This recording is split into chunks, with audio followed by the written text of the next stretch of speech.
At the beginning of the year 2020, the world found out the truth behind the Houston Astros, with the investigation by Major League Baseball into the team revealing that they used a grand sign stealing scheme to know what pitch was coming while at the plate. This was found to have happened during the 2017 season, postseason, and for part of 2018. As far as what was confirmed, the Astros never did anything illegal in 2019, 2020, or 2021. Fans at the time, and still to this day, speculate that the Astros hitters might have used buzzers during 2019, a way of advancing the sign-stealing system, with the most notable suspicious incident happening when Jose Altuve hit the iconic walk-off pennant-clinching home run off of Aroldis Chapman. Now, whether that is all true or not, we may never know, as the investigation is long over with. In this video, you're not going to hear any bang bang or trash can jokes. That's over with. We're going to discuss the Astros pitchers, how they cheated, and if they did so in 2021 as well, especially during October.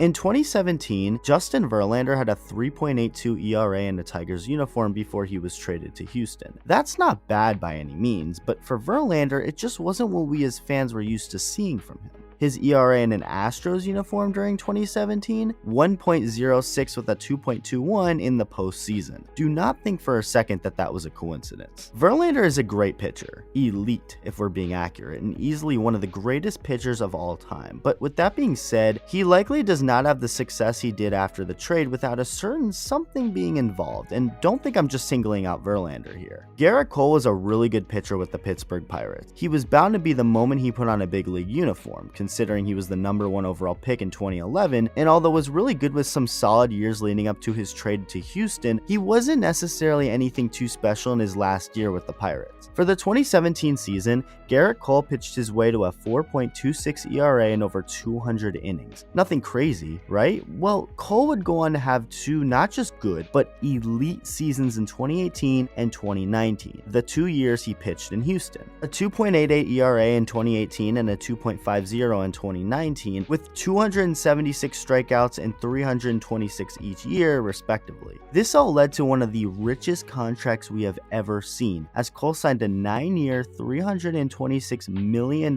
deal with the Yankees. So what do Verlander and Cole have in common other than the fact that they both went to Houston and practically turned into more superior pitchers than they were prior? The Astros coaches are pretty good at what they do. Sure, but Houston was the place to be for pitchers for different reasons. Like, you know how Coors Field is where pitchers go to die? Well, Houston became the place where pitchers go to thrive, and it wasn't just because of the developing by their pitching coaches. What the Astros did was master the art of foreign substances, finding and creating the best thing they could to generate more spin and velocity, and in turn, more success. It happened with Justin Verlander, it happened with Garrett Cole, Charlie Morton benefited from it as well, and so on and so forth. I'm not even singling out the Houston Astros. As we now know, every team and an incredible amount of pitchers across baseball, if not the majority of them, were using something. It got to the point where Major League Baseball started to crack down on it, which followed by spin rates going down league-wide, offense going up, some guys got ejected and suspended for getting caught with foreign substances, and guys like Garrett Cole struggled a bit more than usual. And then the postseason rolled around, and a couple of things happened that are just a tad bit fishy. Now, before I get into this, I want to reiterate what the title says this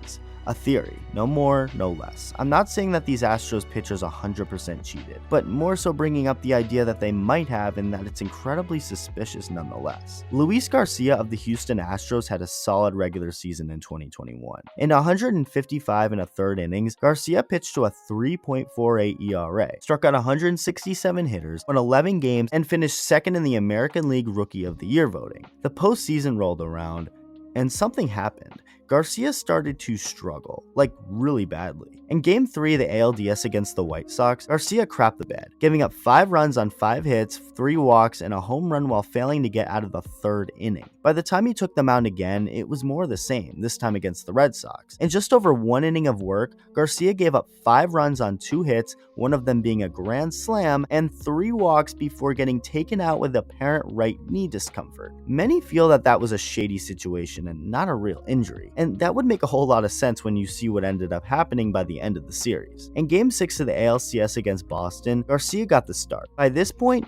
he has 2 awful recent postseason starts under his belt. So what did he do? Throw 5 2/3 innings, walk 1 hitter, and give up just 1 hit while giving up 0 runs. He was lights out, but here's the part that got some fans scratching their heads. His velocity and spin rates all of a sudden shot up. The 7 fastest pitches thrown by Luis Garcia in his career up until that point all took place that very night. Out of 2,603 pitches thrown by Garcia entering Game 6, he hit 97 miles an hour once during the regular season. Once. During Game 6, he threw 7 pitches all over 97. For the 2021 regular season, Garcia's fastball averaged 93.3 miles an hour. During Game 6, his average fastball velocity was up a whole 3 miles an hour at 96.3. And like I said, his spin rate also increased. People who denied this put up the argument that Garcia just had a ton of adrenaline that night, and that could have very well been the case. And yes, Red Sox fans could have just been acting out of pure bias and emotion, but people also have the right to be suspect of Garcia, especially when it's a pretty suspicious situation like the one we saw. It wasn't just something we suspected from the eye, but more so something that the statistics proved that we had a reason to be at the very least weary that something was up. You then have Framber Valdez, another young Astros starter who had a really solid year in 2021, only to struggle in his first 2 2021 postseason starts, giving up a combined 13 hits total in 7 innings with 6 earned runs. Game 5 of the ALCS against Boston arrived, and he became elite, throwing 8 innings and allowing only 3 hits and 1 run. Red Sox radio guy Will Fleming was the one to first bring it up, pointing out that every time Valdez received a new baseball that game, he would touch his left temple. Some fans took this and got suspicious, understandably so, and others found it to just be sweat. And just like how Garcia's adrenaline could have been the explanation for his velocity and spin rate increase in Game 6, sweat could have very well been the case too for Valdez. And of course the Red Sox radio guy would want to point it out. So again, some bias could be at play here as well, but it's also very suspect. So at the end of the day, were Luis Garcia, Framber Valdez, and other potential Houston Astros pitchers cheating?